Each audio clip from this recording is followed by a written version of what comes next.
You learn to be good, to be polite, to be agreeable, to not cause trouble, to smile when you hurt, and to remain quiet when something inside you is screaming to be heard. Society rewards this mask of goodness, but behind it is a treacherous fact. The world does not pay off innocence. It consumes it. The question is, will you continue to wear the mask, or have the courage to confront the shadow inside? Stay with me, because what comes next may change how you see yourself forever. You have been told since childhood that to be good is enough. You were praised when you obeyed, when you smiled politely, when you said yes even when your heart whispered no. This vision of goodness, this learned innocence has been offered to you as a banner, as if the world would honor and revere you simply because you obeyed its code of politeness. But this is an illusion, a dangerous one. Goodness without strength is simply weakness, and weakness is not honored, it is devoured. The lamb is seen as pure, gentle, harmless, but its gentleness protects it none when the wolf comes. The lamb may represent innocence, but innocence cannot counter the world's hunger. What you term as virtue when taken away from power is usually nothing more than weakness masquerading. And weakness, no matter the deception, incites the very forces it would rather escape. Those who live by power and dominance do not pity the fragile, they prey upon them. This is the tragedy of the many who try to be good. They think that their politeness, their conflict avoidance, their unwillingness to stand up for themselves will protect them from harm, but it serves to brand them as easy prey. In relationships, in the workplace, in society's currents, the weak are stepped on by the very individuals they tried to appease. They learn too late that the world will not pay them back for being harmless. It will take advantage. True goodness can never be misconstrued with weakness. An individual who cannot stand up for himself, cannot say no, cannot set boundaries is not good, he is defenseless. His actions might seem virtuous on the surface, but beneath the show is fear. Fear of rejection, fear of conflict, fear of unlovability. And fear is not morality, fear is submission. In order to be really good, you first need to be able to be strong. Only the person who can act, resist, even hurt if required, can make a free choice to be restrained. A weak individual resists evil not because he is good, but because he cannot do it. A strong individual resists evil not because he is lacking in capacity, but because he prefers something better. That is the nature of real morality, the active decision between power and principle. Picture a sword. If it is rusting, dull, and useless, one can describe it as harmless, but harmlessness is not virtue. Picture a sword sharpened, powerful, and ready. Its master wields it with discipline, drawing it only when justice requires. This is strength controlled. This is virtue with teeth. Power does not corrupt goodness, it finishes it. Without power, goodness is weak, and weakness is easily broken. The problem is believing that if you are harmless, you are safe. This is not the way of life. History teaches us over and over again that the weak are devoured by the strong. Families, nations, even civilizations have been destroyed because they thought that innocence would save them. Innocence is not a shield, it is an invitation to the predator. So if you want to live a good and genuine life, do not try to be harmless. Try to be strong, able, and dangerous, but principled. Develop your power and then exercise the discipline of holding back from using it in pursuit of what is right. This is the only kind of goodness that lasts. Ask yourself, what good is your gentleness if it fails against cruelty? What is your compassion if it can be muffled by fear? What is your morality if it stands only when the world is gentle and forgiving? Such weak virtues are like flowers that bloom in winter. They wilt with the first frost. Courage is the ground on which deep goodness is cultivated. Otherwise, your goodness is a delicate trinket, admired perhaps, but ultimately useless. The brutal reality is that men admire those who can hold their own. They may not always accept, they may not always respect, but they will sense the existence of strength, and strength is what gives your goodness gravity. A gentle word from one who has strength behind it is more potent than 1,000 sorries from the weak. A gentle act from one who might have done otherwise has untold worth. To be such goodness takes a transformation. It asks you to face the fear of conflict, the fear of rejection, the fear of power itself. It asks you to give permission to grow teeth, even if you never plan on using them, because without the threat of power, your goodness is incomplete. You cannot really opt for the light unless you can stand in the dark. This, therefore, is the challenge to you to give up the fantasy that harmlessness is the greatest virtue. It is not. Harmlessness tempts destruction, but strength allows for true morality. The world does not need to be populated by weak, pleasurable-hearted people who fear to offend. It needs people who are able to hold fast, to withstand corruption, to fight what is right, no matter if it means drawing on a perilous strength that they have had to learn to control. So let your goodness be more than a facade. Let it be the deliberate demonstration of your strength. Don't be the lamb ready to be eaten. Be the one who wields the sword, not to destroy, but to defend, to protect, and to build a world where goodness can actually survive. You've learned since childhood to conceal the darker aspects of yourself. The rage that welled in your breast was punished, the jealousy in your gaze was shamed, and the urge to stand tall when others desired you small was muffled. You learned gradually to bury these energies deep inside, sealing them away in the cellar of your mind. You referred to it as self-control, you referred to it as civility, but it was actually the gradual dismantling of your wholeness. What you do not encounter in yourself does not vanish, it waits. It waits in quietness, in dreams, in the flashes of feeling that you cannot define. It lies behind your courteous smile and your measured phrases, whispering from the foundations of your soul. This is the shadow. Not the shadow of darkness as you have been persuaded, but the shadow of the part of your life that remains unexplored. All qualities you denounce, all impulses you suppress, all truth you deny are part of it. If you feel yourself not capable of anger, your anger enters the shadow. If you feel yourself not worthy of ambition, your ambition lurks there as well. If you muzzle your freedom hunger, it lies in wait in that darkness, fuming and festering. The shadow is not enemy, but your disowned power. But most of us run from it. We're convinced that goodness is blind, that morality is denial. But what do you do when you won't look at your shadow? It seizes power over you from the rear. You attribute it to others and condemn them for what you secretly dread in yourself. You hate your neighbor's greed, yet your own furtive ambition consumes your soul. You condemn your brother's anger, while your repressed anger sears you from the inside out. In steering clear of your shadow, you don't drive it away, you're its prisoner. Freedom starts with looking inward, with the strength to open that cellar door and go down into the area that you vowed never to glance. There you'll see your fury, but there you'll see your fire as well. There you will find your envy, but your drive to become as well. There you will find your fear, but your courage waiting to emerge. The shadow is a paradox. It is both the darkness that can annihilate you and the source of the power you must have in order to live it all. To love it is not to let it run its course. It does not require you to act on each whim or defend cruelty as authentic. To accept the shadow is to acknowledge it as your own, to confess that you are not merely light but darkness too. Not merely noble, but destructive. This frankness is appalling because it destroys the image you constructed to be loved by others. But it is freeing too, because in that honesty you cease to be a liar to yourself. When you come to understand your shadow, it loses its hold. It no longer has to creep into your life through fury that you do not know how to control or longing you are afraid to acknowledge. You start to own it, to make it concrete and audible, to harness its power with purpose. Rage becomes assertiveness, jealousy becomes inspiration, fear becomes wisdom.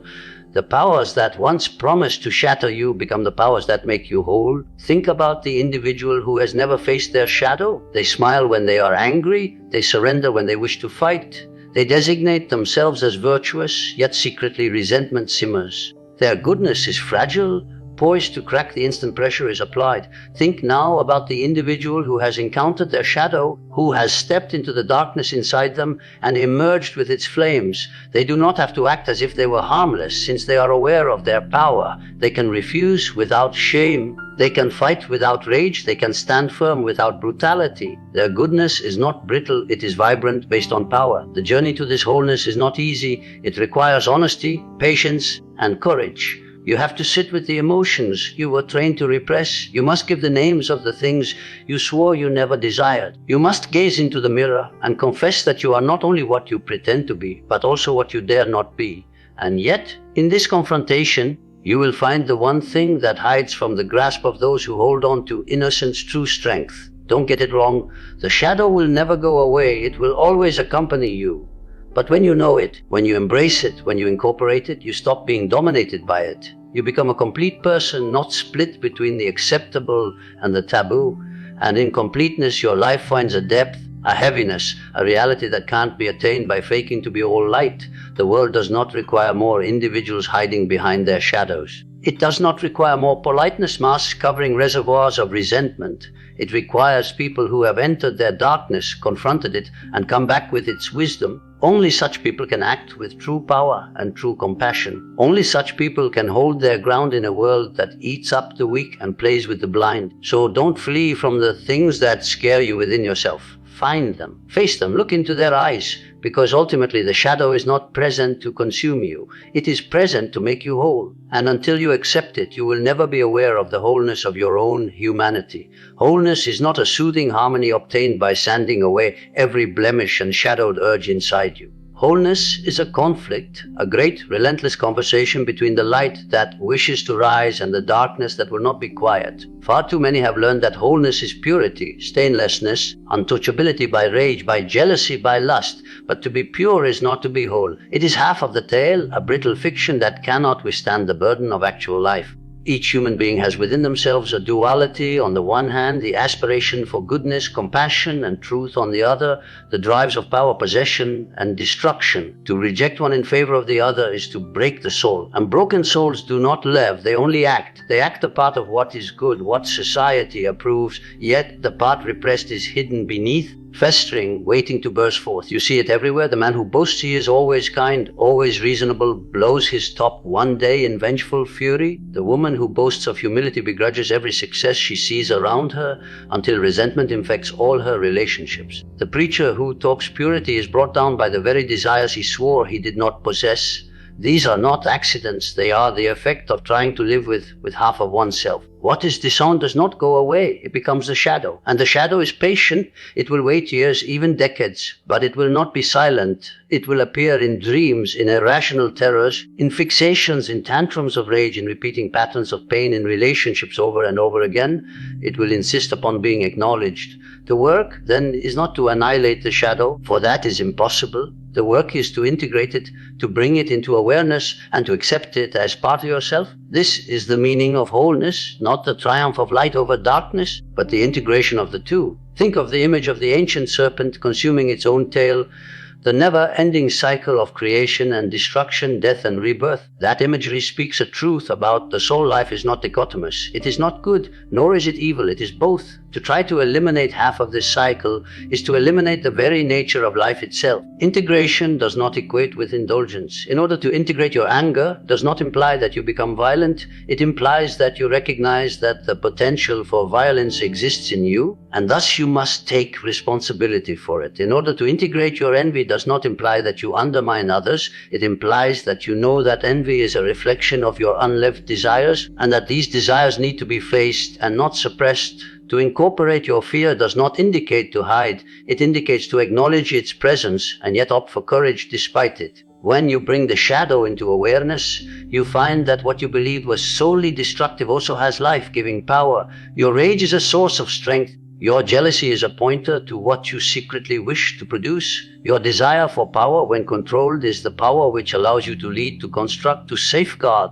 The darkness is not just a danger, it is also a pool of energy. Wholeness, then, requires honesty of the most brutal sort. It requires you to shed the reassuring mask that whispers, "I am always good, always kind, always gentle." It requires you to acknowledge, "I can be cruel, I can be treacherous, I can be hateful."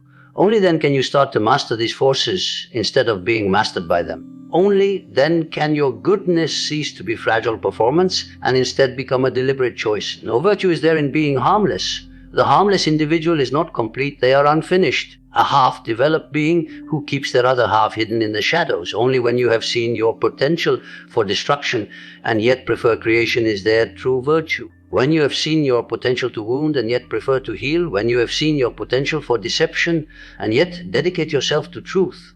This is why wholeness always seems so risky, even awful. It asks you to go into the areas of yourself that you don't want to know, the jealous idea, the murderous fantasy, the lust for power. To behold these without shrinking is to reclaim them, to call them in from the banishment of repression into the arena of responsibility. And reclaimed, they are strength. The way of wholeness is not easy, nor is it speedy. It is a life process, because the shadow does not disappear in an instant of awareness. It keeps returning time and again in fresh guises. With each encounter, you retrieve another piece of yourself. With each integration, you become a little more real, a little more substantial, a little more grounded, and therefore wholeness is not perfection. It is not a lack of defects or the victory of light. It is the bold acceptance of the entire range of the human heart. To live so is to be in the tension between opposites, to be both light and dark, saint and sinner, creator and destroyer. It is to realize that inside you is the potential for everything, and to bear the responsibility of deciding who you are going to be.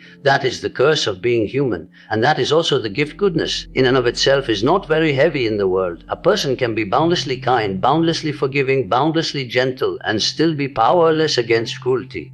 Why is that? Because goodness, if it is not based on strength, is not strong. It will bend when pressed, it will break when opposed by evil, and it tends to be a mask for cowardice. Consider the person who won't say no for fear of being disagreeable. They smile when insulted, they are quiet when mistreated, and they label this conduct virtue. But deep within, resentment festers, silent fury seethes, and the feeling of betrayal of life itself becomes rooted. Their goodness is not a choice they make consciously, but an encumbrance they cannot shake. Such an individual is not really good. They are harmless, and harmlessness is not virtue. It is a lack of strength. Power is not cruelty. Power is the ability to act, the strength to stand firm, to say enough when wronged, to set boundaries, to resist what would consume you. Power is the bravery to face chaos and not run from it. When goodness is empowered, it strengthens from a feeble shell to something strong, something unbreakable. Then goodness is not a shield of submission, but a sword of protection. Think of the lamb and the wolf. The lamb is gentle, but its gentleness means nothing to the wolf. The wolf doesn't bow to the innocence of the lamb, it eats it. Only when the lamb finds a way to awaken its inner strength does its presence command respect. The world will never respect your goodness unless it realizes that you have the ability to make them respect it. The paradox is one of this kind. In order to be truly good, you first have to learn how to become dangerous. It is only when you are capable of doing harm but refrain from it that your goodness acquires authenticity. A weak individual is not moral because he does not do something immoral. He is moral only when he has the capability of acting otherwise, but consciously resists so doing. Goodness without strength is nothing but helplessness masquerading as virtue. Strength lies in the acceptance of what you are afraid of in yourself. It happens when you are willing to accept your rage, your ambition, your desire for control, your need for admiration. These are all you, and by denying them, you don't eliminate them, you just let them run you in secret. But when you acknowledge them, when you stand up to them, when you correct them, they become a source of power that you can draw upon. Then when you act graciously, it is not because you cannot do otherwise, but because you have decided that course of action from a position of strength. Someone who is unable to say no does not actually say yes. Their yes is nothing because it is the product of fear, not freedom. But when you have strength, when you realize you can resist, when you realize you can stand firm, then your yes becomes holy. It has power because it is a product of a free will, not a product of weakness. This is why goodness unaided by strength is worthless. It falls apart when confronted by evil. It yields to the strong will. It cries out for exploitation and betrayal. But goodness, when merged with power, is invincible. It is the power that resists oppression, that guards the innocent, that speaks out when silence is called for. Such goodness does not yield to cruelty. It challenges it, it restrains it, and if need be, it overpowers it. The way forward, therefore, is not to endeavor to be good, but to endeavor to be complete. To meld your light and your shadow, your kindness and your wrath, your gentleness and your firmness. Only then does your goodness take on form. Only then does it deserve reverence. Only then does it carry the heft necessary to remake the world. Mind this, the world does not reward those who are merely harmless. It admires those who possess the potential for power and yet opt for exercising it wisely. Most people get harmlessness confused with goodness. They think that if they never hurt anyone's feelings, never quarrel, never raise their voice, then they are good. But this is a false dream. Harmlessness is not goodness. Harmlessness is simply the lack of teeth, lack of strength. A rabbit is harmless, yet nobody refers to it as virtuous for its inability to do harm. It just can't. And when the wolf comes, the rabbit gets devoured whole, not because it was bad, but because it was helpless. Goodness, true goodness, is something entirely different. It is created not from weakness, but from strength. It is the man who can strike, yet restrains. It is the woman who can destroy, yet shows compassion. It is the fighter who wields a sword, sharp and ready, but only uses it when the cause is righteous. Without this ability to be dangerous, there is no moral gravitas behind one's actions. There is mere helplessness. Think about this. If you are powerless to violence, if you are powerless to resist evil, then what is the significance of your kindness? You are kind not because you have opted for kindness, but because you have no alternative. It is not virtue, it is weakness masquerading as virtue. That is why those who are only harmless tend to be the victims of the cruel. They think their weakness will be respected, but in fact it is an invitation to be mastered. To be truly good, you first have to become strong enough to do great evil. You have to see in yourself the dark, raw power to act with strength, to fight, to defy. This darkness within you, this one you have been told to disown, is not evil in itself. It is perilous, certainly, but perilous is not evil. A sword can injure, but a sword can also defend. Fire may destroy, but it may also heat. Your shadow, when joined, is the source of your real strength. You must be able to destroy before your refusal to destroy can have any moral weight. Think of a great fighting man, trained, disciplined, with the ability to crush his foes. If he spares, if he shows mercy, then that act has substance, for it is grounded in real possibility. But suppose another man, feeble, ineffectual, powerless, he too is merciful, but his mercy amounts to nothing, for he could not have acted otherwise.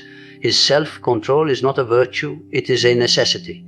The paradox is evident. To be virtuous, you have to be dangerous. Harmless individuals are not virtuous, they're just incompetent. Dangerous individuals who are aware of their own potential to do harm and decide to control it are those who exemplify genuine moral strength. This is maturity, not the removal of your shadow, but its control. The child is innocent because it is powerless to hurt. The adult becomes only good when they acknowledge their ability to hurt, but deliberately refrain from doing so. Becoming virtuous is a process of learning and integrating this culpable aspect of yourself. If you flee from your shadow, if you refuse to acknowledge your potential for harm, you are naive. And naivety is not goodness, it is blindness. A naive individual thinks everyone is good at heart, and so they fall repeatedly into the snares of the wicked. A naive individual shuns fighting, even when fighting is needed, and so injustice blossoms around them. Their innocuousness is a fertile ground for evil, but when you wake up to your shadow, when you look at what you are capable of, your fury, your power, your gale, you become dangerous. Then, when you reach out in peace, it isn't the peace of weakness, but the peace of strength. Then your goodness is unshakable because it is based not on fear, but on choice. So do not hope to be harmless. Hope to be strong, to be dangerous, to be very much aware of your own shadow. Let the world know that you bear a sword, though you do not wildly swing it. Let them know that in you there is a fire, though you do not use it to burn, but to light the way. In this way your goodness will be honored. In this way your virtue will be significant. For the world doesn't require more innocent people. It requires men and women who are able to confront evil, not because they can't, but because they have learned how to control their own potential for evil. It requires people whose goodness is significant, because it is also potent. This is the grim but true reality. Only those capable of being dangerous are capable of really being good. There is a point in every existence when the veneer of goodness starts to break. Maybe it occurs in the silence of deception, when a person you believed in betrays you. Maybe it arrives in the suffocating grip of failure, when your greatest efforts disintegrate to dust. Or perhaps it emerges in your own heart, when you glimpse the rage, envy, or hunger that you have so struggled to disown. Here, the courteous picture you have retained no longer shields you. Instead, it chokes you. You become aware of the presence of something darker, deeper, and more authentic rising in you. This is the shadow. It is not a foe, though it might terrify you. It is not bad, though it might have terrifying faces. It is the aspect of yourself that was banished when you became good. When you were punished for your fury, you repressed it.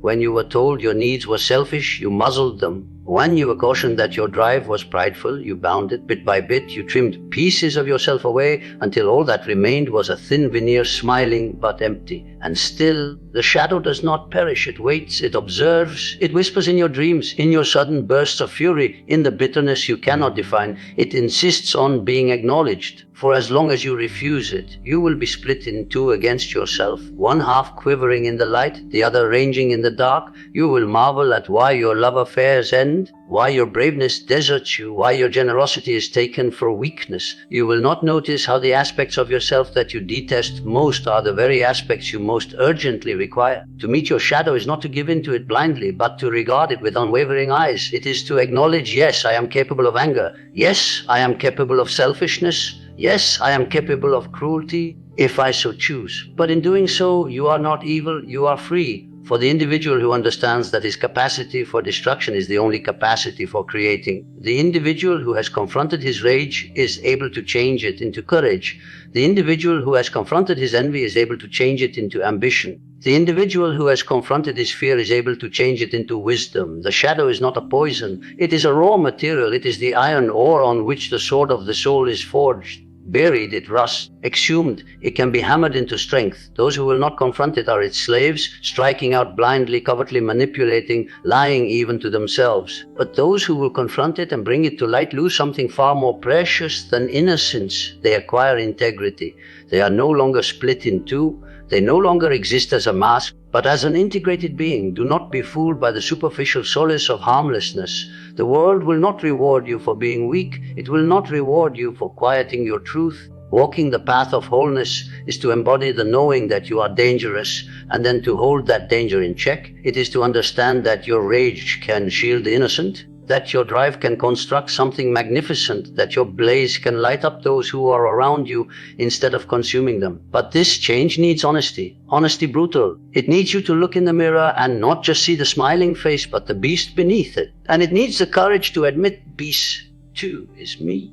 Because if you can't name the beast, you can't tame it. If you can't claim it, it will claim you. Don't think this is a simple thing. To face your shadow is to battle with yourself, to embrace memories you've kept hidden, to confront desires you prefer to forget. It might rip at your pride, it might rattle your conviction, it might shatter the delicate facade you've presented to the world. But what is broken is not your soul, it is your illusion. And from the shattered remnants of illusion, a more durable self emerges. The world doesn't need more delicate saints. It needs those who have descended into the depths of their own being and emerged with fire in hand. It needs those who dare not be afraid of their own power and can harness it with clarity, restraint, and purpose. Those are the ones who can resist corruption, tyranny, and the forces that thrive on weakness. Those are the ones whose goodness bites. So I pose to you, will you continue to cower behind your veil of politeness, trusting that it will be protection against the storms of life? Or will you have the courage to look inward, to meet the shadow you dare not face, and to bring it into the light of your own consciousness? The decision is yours to make, but understand this. Without that engagement, your goodness will be tenuous at best, your strength unseen, and your life unfulfilled. Do not wait for someone to grant you permission. Do not wait for the world to become soft. Step into yourself, meet the shadow, mold it into something worthy. And when you come out, you will not be just good, you will be whole.